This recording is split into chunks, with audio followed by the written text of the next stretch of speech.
During the late 19th and early 20th century, immigrants moved to America in search of a better life. Around 1851, 300,000 Chinese arrived to America, hoping to escape bad conditions like famine and land shortage back at home. These new arrivals were there to seek fortune, driven by the California gold rush in 1848, and ultimately to become successful and achieve their American dream. The immigrants were building their expectations on the myth of how the American West is a land of endless opportunity, progress, improvement, and great fortune, and thus a place to start a new life. While some Chinese immigrants considered staying in America, most of the first arrivals were so-called birds of passage, people who intend to go home after earning some money. Either way, all Chinese immigrants put high hopes for their trip to America.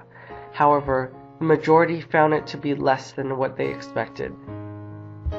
From the very beginning of their trip, Chinese immigrants had to travel in the steerage of the steamships for over 3 weeks. These cargo holds had the least accommodations imaginable: louse-infested beds, shared toilets, and no fresh air. Under these overcrowded and unsanitary conditions, diseases spread easily, and some immigrants died before or shortly after arrival. When these immigrants finally arrived to America, they were detained in filthy buildings until inspected both physically and politically on secluded places like Angel Island. Although the Chinese were treated harshly on the way to America, the toughest part of this trip is actually settling down in America. These immigrants had to find jobs and places to live while trying to adjust to the unfamiliar language and culture. In response to this difficult task, Chinese immigrants grouped together to support each other and later forming Chinatowns. The first arrivals were wealthy, successful merchants, skilled artisans, fishermen, hotel and restaurant owners. These skilled laborers were well received for their hard work and dependability. Although some Chinese immigrants were successful and started their own business, most of them were less fortunate and had to work in mines and build railroad tracks. These menial and back-breaking jobs required the immigrants to work under dangerous conditions while receiving low wages.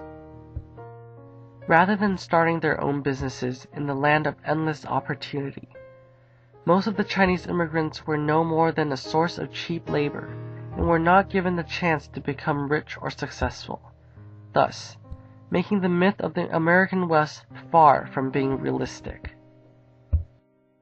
In addition to menial labor and economic hardships, the Chinese immigrants suffered from discrimination when there was a competition for jobs.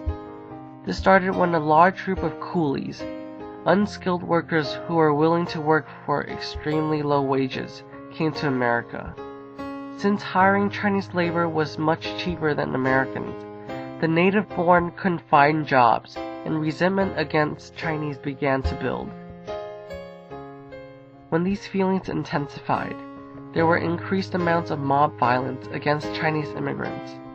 When it was getting too serious, the government stepped in and established laws like the Chinese Exclusion Act to prevent any more Chinese immigrants stealing jobs from the white Americans. Under racial discrimination, business failure, and an imbalanced male-to-female ratio, many Chinese went back home. These myths and misconceptions about the American West that the Chinese immigrants believed in proved to be false, since only the minority of them achieved their American dream. As these myths still exist in the present, so do the realities. As Chinese continuously flow in America in search for a new life and success, they also experience the discriminatory distrust of immigrants.